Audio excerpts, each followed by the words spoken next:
Assalamualaikum warahmatullahi wabarakatuh. Ibu Yowan, apa kabar? Assalamualaikum warahmatullahi Insyaallah tetap Alhamdulillah, tetap sehat. Insyaallah. insyaallah alhamdulillah ya. Ibu Yowan, sebelumnya Ibu Yowan mengajar di kelas berapa? Saya mengajar di kelas 6. Di kelas 6 SD. Kalau guru-guru kelas 6 SD ini kan pasti fokus di kelulusan ya Ibu ya.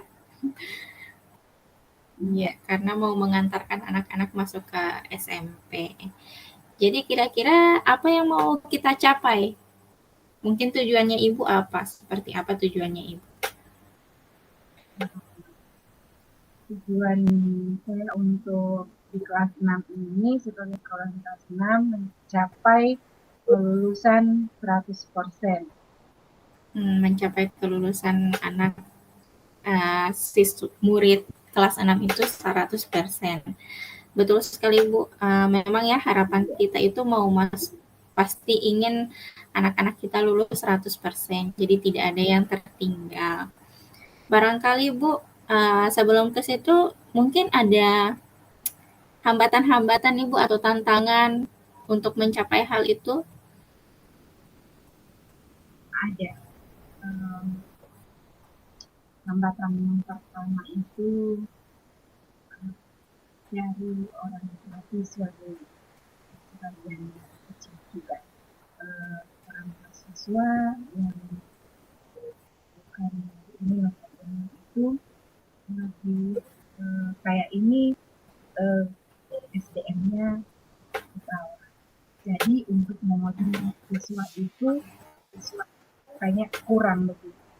Karena mereka itu kan orang tua mereka itu dua-duanya itu orang tua perempuan sama orang tua itu mereka itu mencari di kayak nelayan dan di pasar dan di daerah itu.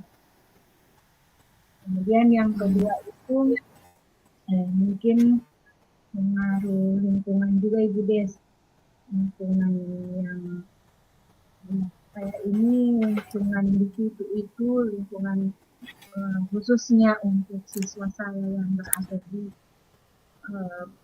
pinggiran danau itu lingkungannya banyak siswa banyak yang di situ yang putus sekolah karena sudah ikut dengan orang tuanya ke pasar maupun ke sekolah.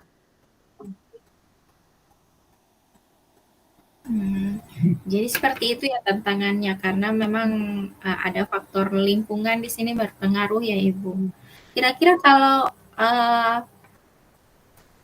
dengan tantangan itu, kira-kira apa yang Ibu akan lakukan untuk mengatasi hal itu? Kan karena tadi Ibu bilang orang tua dengan mungkin SDM-nya agak rendah dan juga faktor lingkungannya juga karena semuanya berprofesi nelayan dan juga ada yang berdagang di pasar.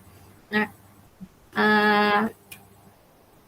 mungkin bagaimana hal-hal itu bisa Ibu atasi? Terima kasih.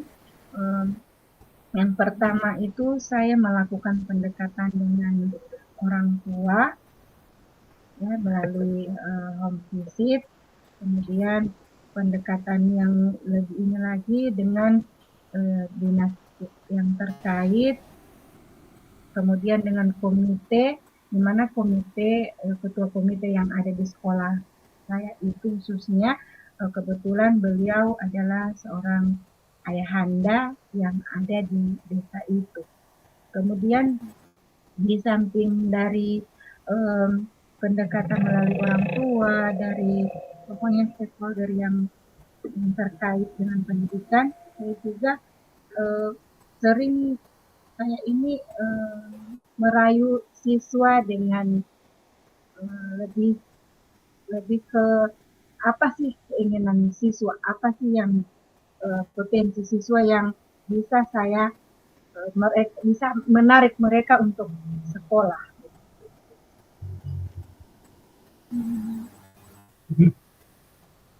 Iya,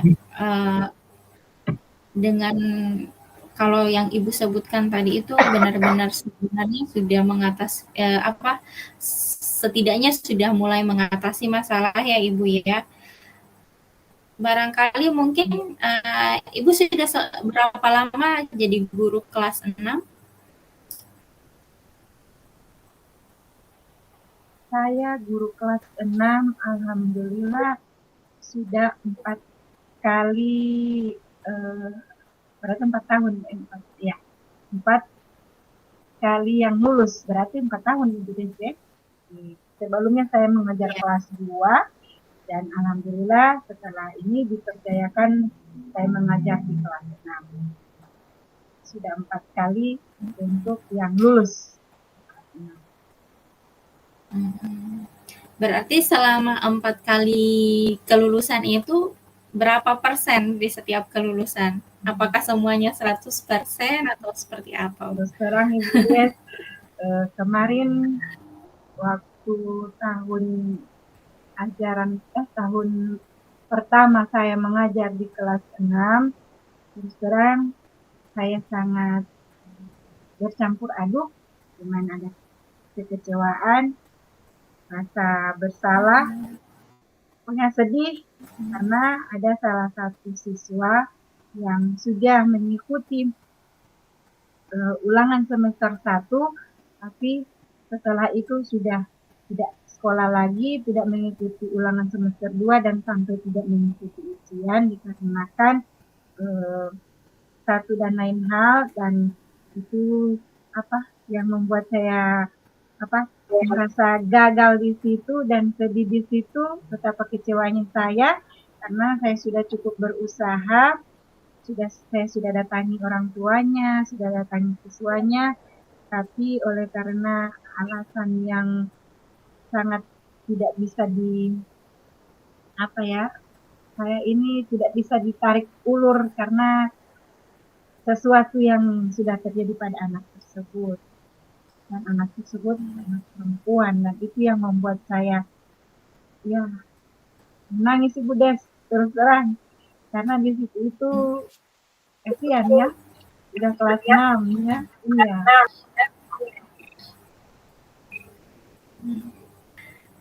Barangkali Bu, apakah kejadiannya itu baru di satu lulusan itu? Iya, kebetulan pertama kali saya guru kelas 6 itu kejadiannya itu di satu kali itu. Kemudian di tahun ketiga saya memegang kelas 6, di situ juga ada yang tidak lulus, kejadiannya sama.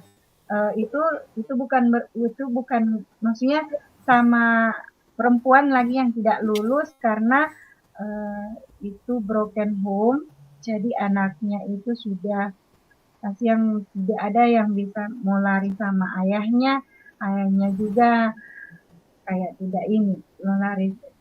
Saya pernah rangkul, saya bilang saya yang mau kasih sekolah, saya yang mau ini, tetap mungkin pengaruh lingkungan juga Ibu Des.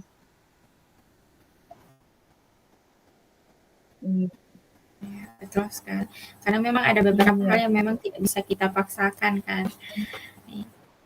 Nah, jadi strateginya Ibu untuk tahun ini untuk menghindari hal-hal seperti itu kira-kira apa Bu? Alhamdulillah dari kejadian-kejadian kemarin itu setiap kali kelas 5 yang mau naik ke kelas 6 itu saya buat komitmen dengan orang tua sebelum anak-anak masuk, orang tuanya saya buka pendaftaran kedua untuk masuk di kelas 6 dan saya buat rapat untuk membuat satu komitmen yang saya hadirkan. Di situ ada kepala sekolah, ada juga komite, dan saya sendiri untuk supaya anak ini bisa sampai lulus 100%. Gitu deh. Di samping itu jadi diadakan pendaftaran. Iya, pendaftaran kembali. Di situ juga saya hadirkan korwil supaya kan bisa ditahu, oh ini sudah dibuat satu komitmen untuk supaya mencegah kejadian atau kegagalan yang kemarin-kemarin itu Ibu Des.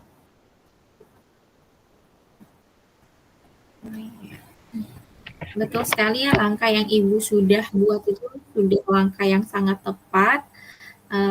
Saya berharap semoga di tahun ini lulusannya Ibu insya Allah 100%.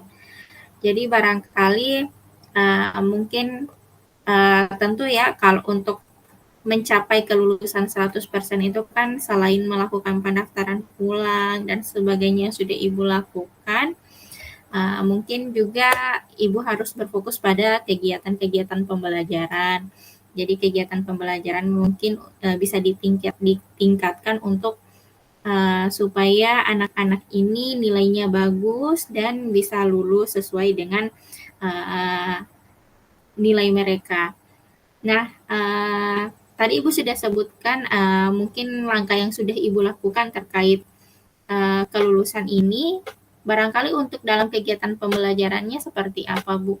Saya itu dari belajar dari kegagalan kemarin dan sudah 2 tahun ini, alhamdulillah ditambah lagi dengan ikut CGP ini, pembelajaran itu lebih saya fokuskan kepada lebih ke siswa. Maksudnya menurut Ki Hajar Dewantara itu kan pembelajaran lebih apa yang kebutuhan siswa itu.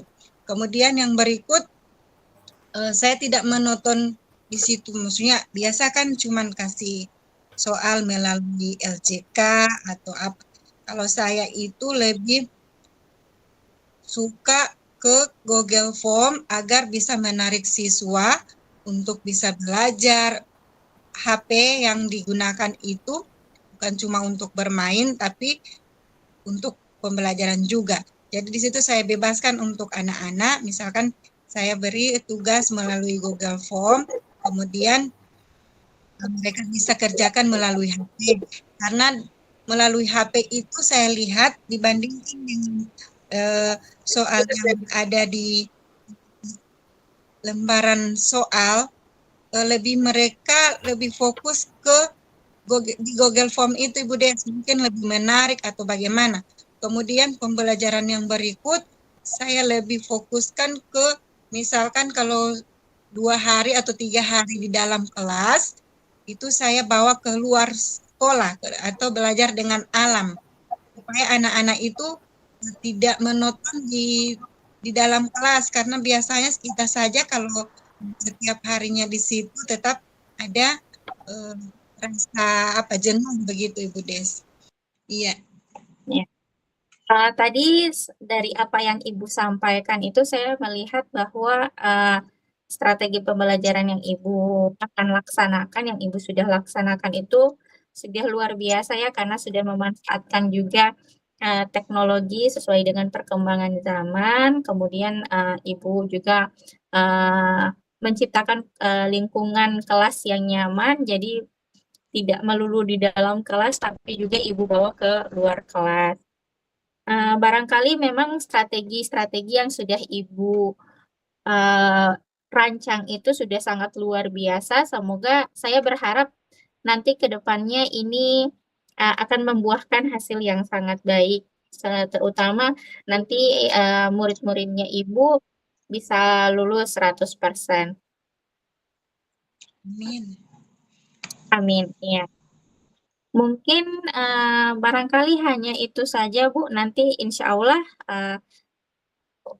nanti akan bisa dievaluasi lagi, Bu, mungkin secara berkala dan dengan strategi itu, dengan strategi yang sudah Ibu sampaikan tadi, semoga nanti Ibu bisa mengevaluasi barangkali dalam sebulan sekali, seperti itu, supaya menciptakan hasil yang maksimal.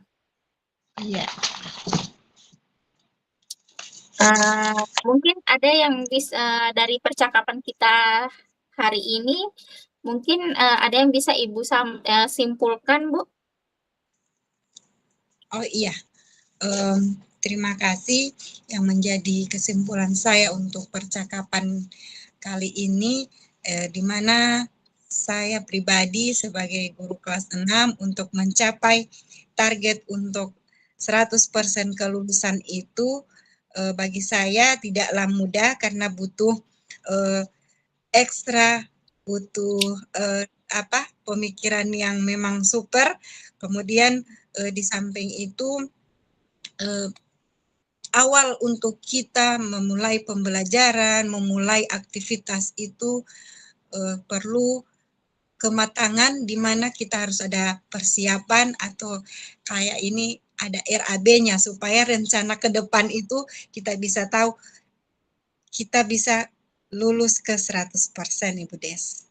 Kemudian pembelajaran itu setelah saya dalami untuk pembelajaran dari awal sebagai CGP ini ternyata pembelajaran itu bisa berhasil karena kita punya kolaborasi dari pihak yang terkait, lebih khusus dengan kepala sekolah, teman sejawat, kemudian pembelajarannya itu lebih berpihak kepada murid agar supaya apa yang kita capai, apa yang jadi target kita untuk 100% kelulusan itu bisa tercapai, Ibu Des. Terima kasih. Amin, insya Allah, Bu. Ya. Au. Demikian ya kesimpulan yang sudah Ibu sampaikan. Barangkali kalau saya lihat di sini bahwa yang akan Ibu laksanakan untuk mencapai lulusan ini barangkali sekitar 40% untuk dukungannya dari dukungan dari lingkungan, kemudian Iya. sekitar 60% untuk kegiatan pembelajaran, dan semoga ini bisa terwujud, Ibu. Amin. Insya Allah, Ibu Des. Amin. Ya, mungkin barangkali hanya cukup sampai di sini saja, Bu. Coaching dari saya ucapkan terima kasih atas partisipasinya, atas komunikasi yang sudah terjalin dengan baik, Bu. Mungkin cukup sekian. Assalamualaikum warahmatullahi wabarakatuh. Waalaikumsalam warahmatullahi wabarakatuh.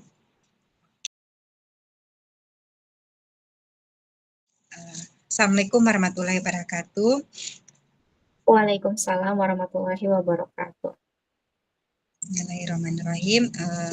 Bagaimana kabar Ibu Des? Alhamdulillah sehat. Iya, alhamdulillah. Apakah Ibu Des bersedia untuk ada beberapa pertanyaan yang bisa mungkin jadi bahan sebagai menambah ilmu yang untuk saya, lebih khusus kan kita kan bedain Ibu Des di TK, saya di SD, jadi insya Allah bisa kolaborasi. Iya. Oke Ibu Des.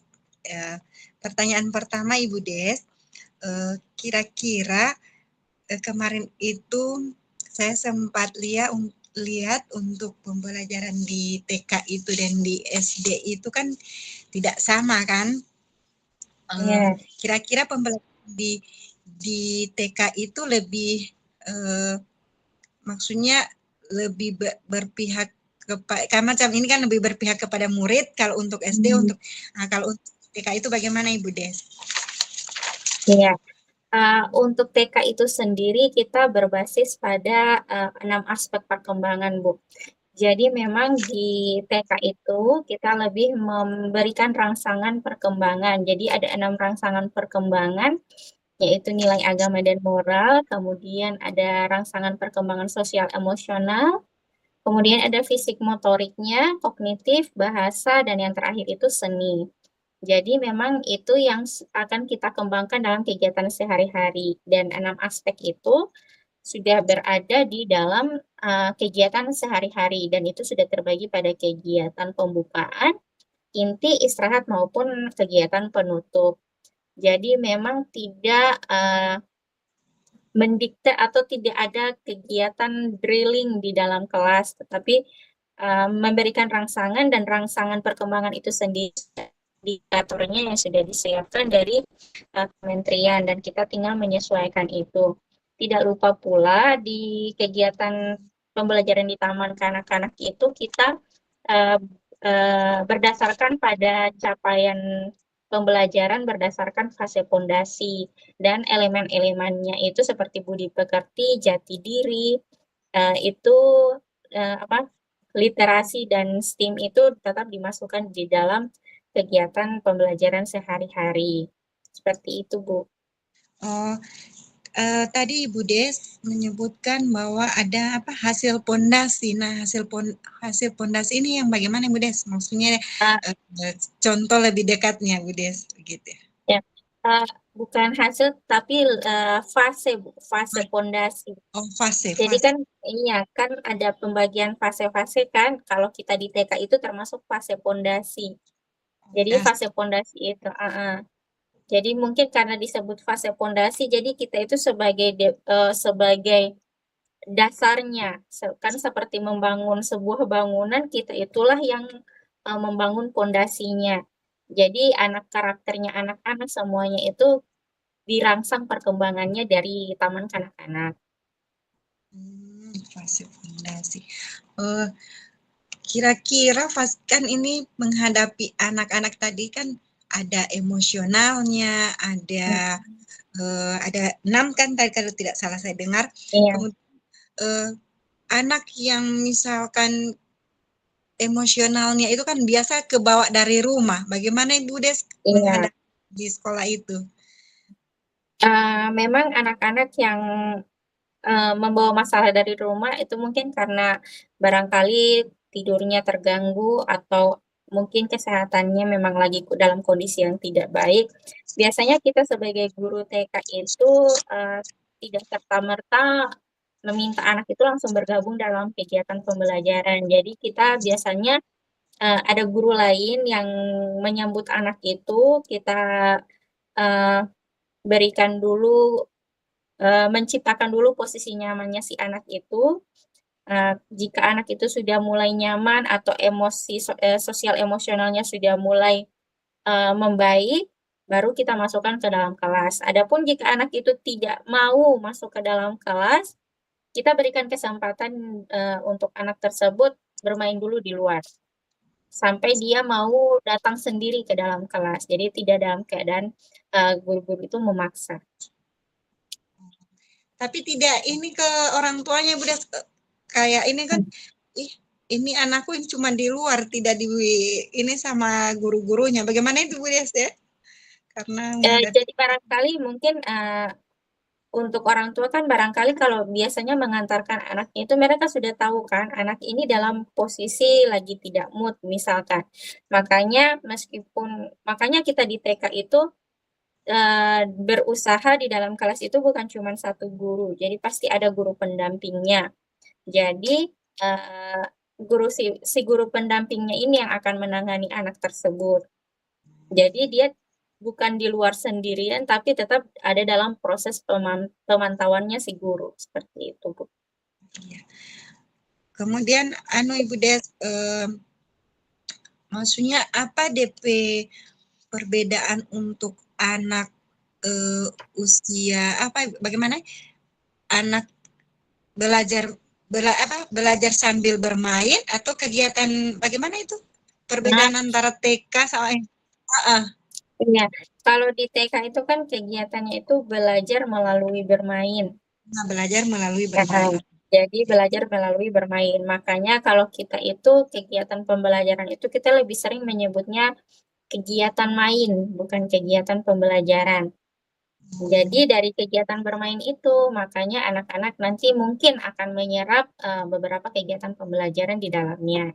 Contoh misalkan anak-anak bermainnya itu memang yang dirangsang adalah fisik motorik atau perkembangan motorik halus. Jadi mereka melakukan finger painting misalkan. Tetapi kan pada proses melakukan finger painting itu kan ada warna-warna cat. Jadi mereka bisa mengetahui ini warna merah, ini warna biru, tetapi tetap dalam kegiatan main seperti itu. Jadi meskipun dalam bermain mereka mendapatkan ilmu pengetahuan.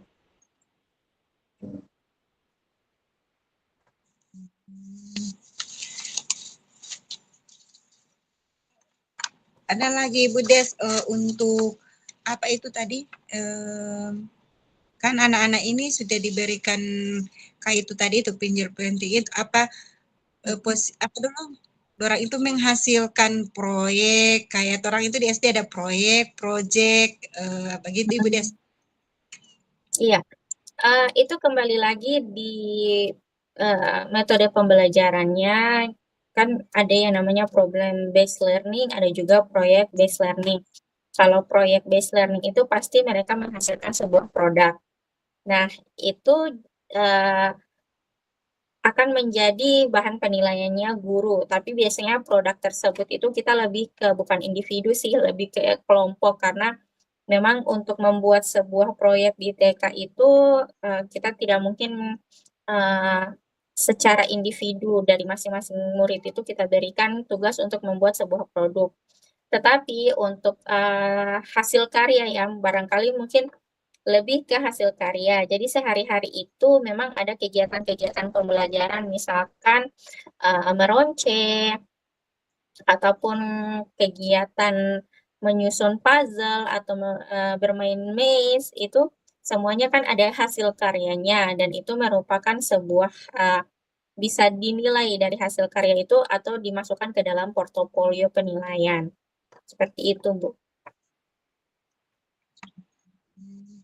Berarti hampir sama dengan SD, tapi untuk SD itu setiap pembelajaran itu, setiap untuk menghasilkan suatu ini tuh mereka bawa sendiri. Kalau di TK itu bagaimana Ibu Des? Iya, kalau di TK itu sebisa mungkin memang medianya itu dari guru.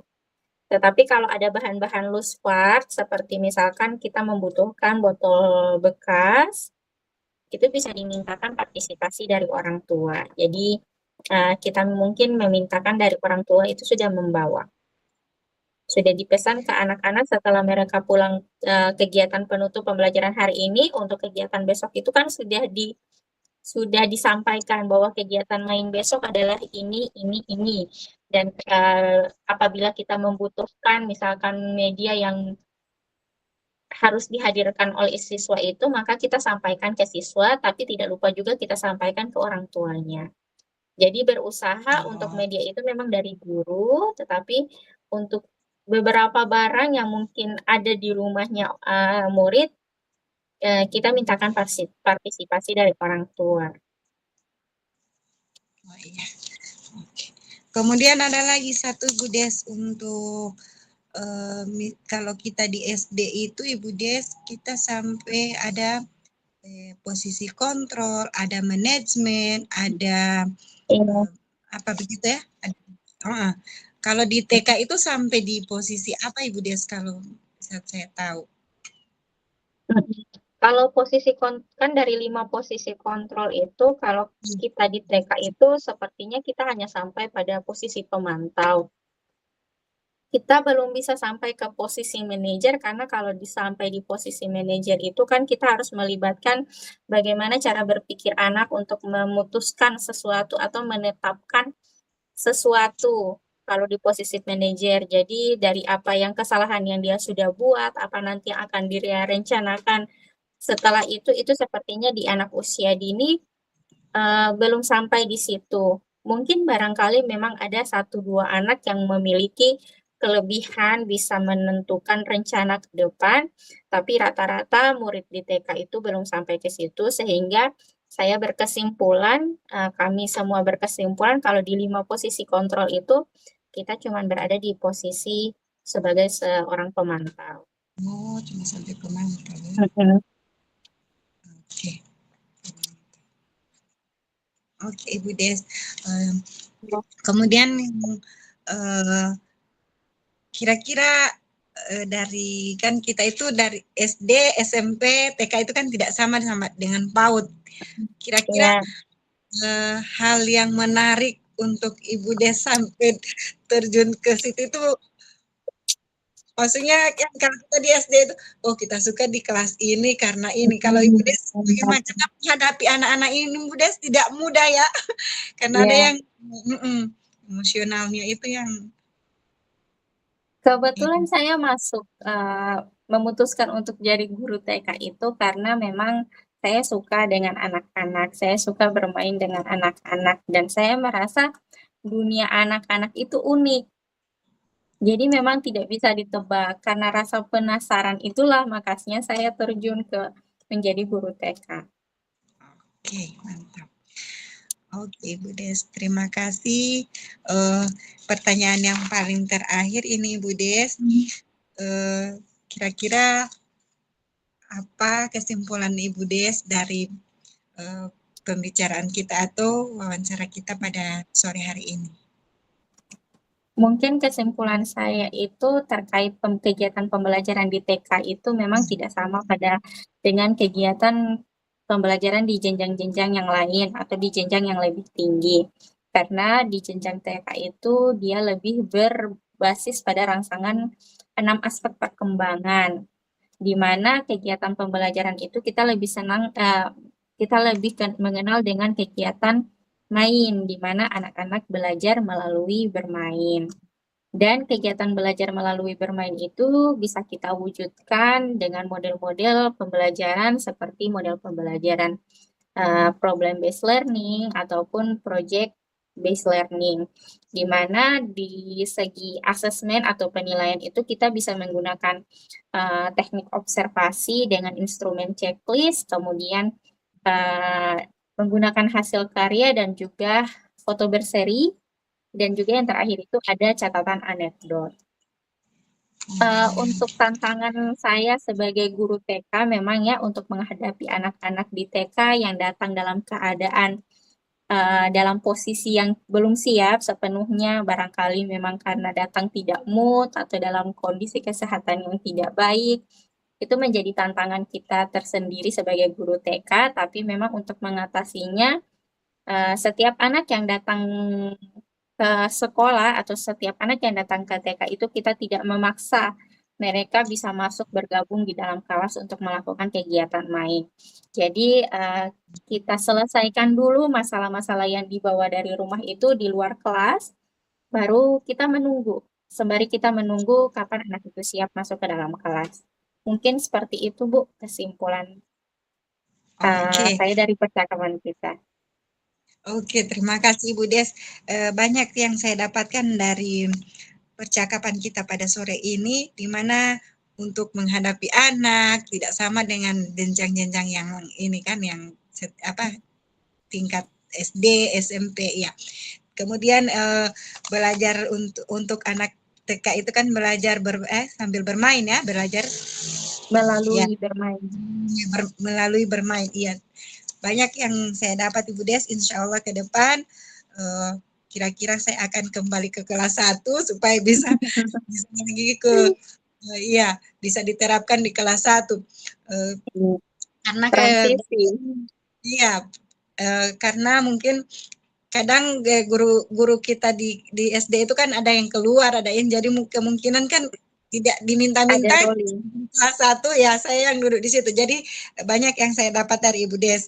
Insya Allah ke depan kita akan bertemu lagi dengan lebih mempermantap lagi untuk wawancara kita atau pembelajaran pada sore ini dia. Terima kasih. Assalamualaikum warahmatullahi wabarakatuh. Waalaikumsalam warahmatullahi wabarakatuh.